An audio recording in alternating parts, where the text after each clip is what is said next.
যারা এই মধ্যপ্রাচ্যে ওমান দেশে আসার জন্য অনেক দিন অপেক্ষা করেছিলেন যে ওমান দেশে কবে খুলবে, তাদের জন্য কিন্তু সুখবরটা খুব সন্নিকট এবং খুব শীঘ্রই আসছে। পুনরায় যারা ওমানে আসবেন বা ওমান ভিসা করলে আবার ওমান আসার জন্য প্ল্যান করতেছিলেন, তাদের জন্য আমি একটা রিকোয়েস্ট করবো বা একটা মেসেজ থাকবে। যেহেতু ওমানের ভিসা দীর্ঘদিন বন্ধ ছিল এবং বন্ধ হওয়ার অনেকগুলো কারণ ছিল, আর এখন যারা নতুন করে ওমানে আসবেন বা যারা নতুন আছেন বা পুরাতন আছেন, যারা ওমানে আসার জন্য প্ল্যান করতেছিলেন যে ওমানে আবার আসতেছেন, তো তারা কি কাজে আসবেন? বিশেষ করে আমি কয়েকটা কাজ এড়িয়ে আসতে বলবো, যেগুলো কাজে না আসাই ভালো হবে। যারা ইয়াং জেনারেশন আছেন বা ইয়াং যারা ওদের বয়স 21 থেকে 25 বা 30-এর ভিতরে আছেন, তারা কি কাজে আসলে ভালো হবে? যারা একদম নতুন, তারা কোনো এক্সপিরিয়েন্স নাই, যারা পুরাতন মোবাইলে ছিলেন, ভারত দেশে ছিলেন, ভারত দেশে অন্য কোনো দেশে ছিলেন, তাদের অবশ্যই হয়তো তারা জানেন আসলে মধ্যপ্রাচ্যে ভারত দেশের কাজের কোয়ালিটি বা কেমন, তাদেরকেও বলা কিছু নাই। যারা নতুন, একদম নতুন আসবেন, একদম নতুন বিষয়ে আসবেন, তাদেরকে বলতেছি তারা কী কাজ আসে সত্যি ভালো হবে, আমি এই ভিডিওতে একটা বলার চেষ্টা করবো।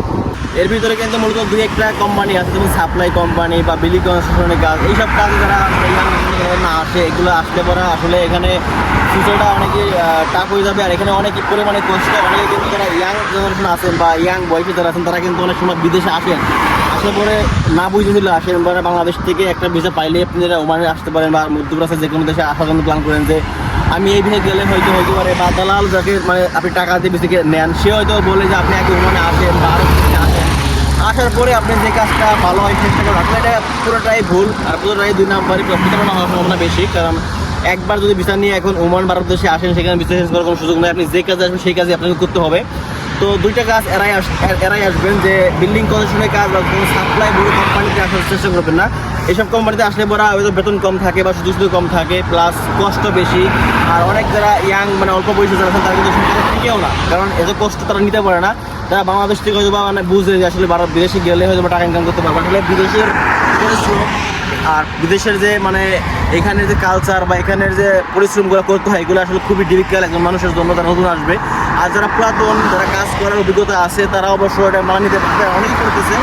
আমি শুধু তাদেরকেই বলতেছি যারা একদম নতুন, মানে বয়স কম, তারা এইসব কাজে আসবে না। সেই কাজে আসলে কিন্তু ফিউচারটা নিয়ে অনেক টাফ হয়ে যাবে, কারণ এখানে স্যালারিও কম থাকবে, দেন ফিউচার ভালো কিছু করা খুবই কষ্টকর হয়ে যাবে। এবং অনেকে কিন্তু চলেও যায়, মানে আসার পরে 2-6 মাস কাজ করে আবার বাংলাদেশে ব্যাকও করে।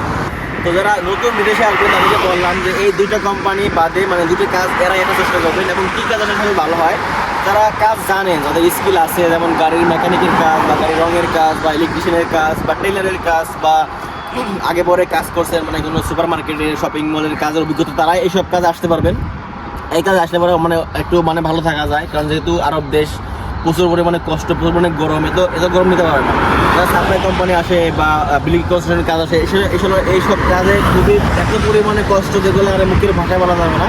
যারা একবার আসতে তারা জানে, এবং যারা নতুন আসবেন, তারা তো একটু তারা অভিজ্ঞতা না, তারা একটু শিখতে পারবে না।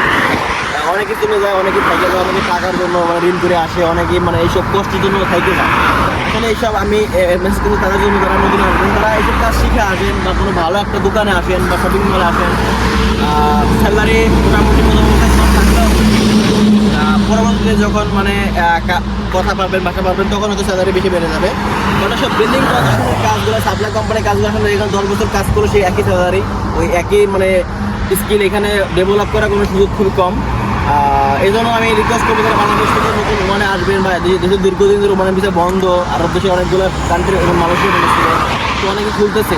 তো যারা জানেন না, তারা বলতেছি তারা অবশ্যই এইসব কাজ আসার চেষ্টা করবেন। কাজ স্কিল জানে তারপরে আসবে, কারণ স্কিল জানলে পরে আপনার জন্য সুবিধা, কাজ করার সুবিধা এবং স্যালারি ভালো পাওয়া যায়। তো বিশেষ করে এই মেসেজটা থাকবে যে ভিসা খোলার লগে লগে আসবেন না এবং দালালকে ভিজিট করবেন না, কারণ অনেক সময় যারা ভিসা ব্যবসা করে, তারা আপনাকে একটা বিষয় দিয়ে নিয়ে আসবে, পরে বলবে যে আপনি আসার পরে নিজে চয়েস করেন কী কাজ করবেন। আসলে এটা পুরোটাই মানে রিক্সিং একটা বিষয়, যেখানে আপনি আসতে পারে আপনাকে দালাল যে কোনো রাখতে পারে, অথবা বিল্ডিংয়ে বা রাস্তার কাজে বা যে কোনো কাজ দিতে পারে। আর বিশেষ করে এখন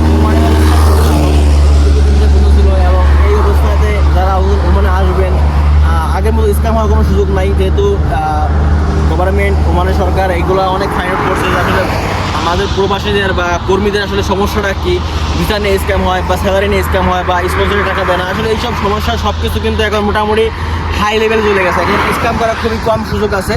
তাই এখন যে ওমানে আসবেন বা ভিসা খোলা পরে আসবেন, তখন কিন্তু আপনি আসার পরে মোটামুটি ভালো একটা অবস্থান যেতে পারবেন, স্ক্যাম হওয়ার কোনো সুযোগ নাই।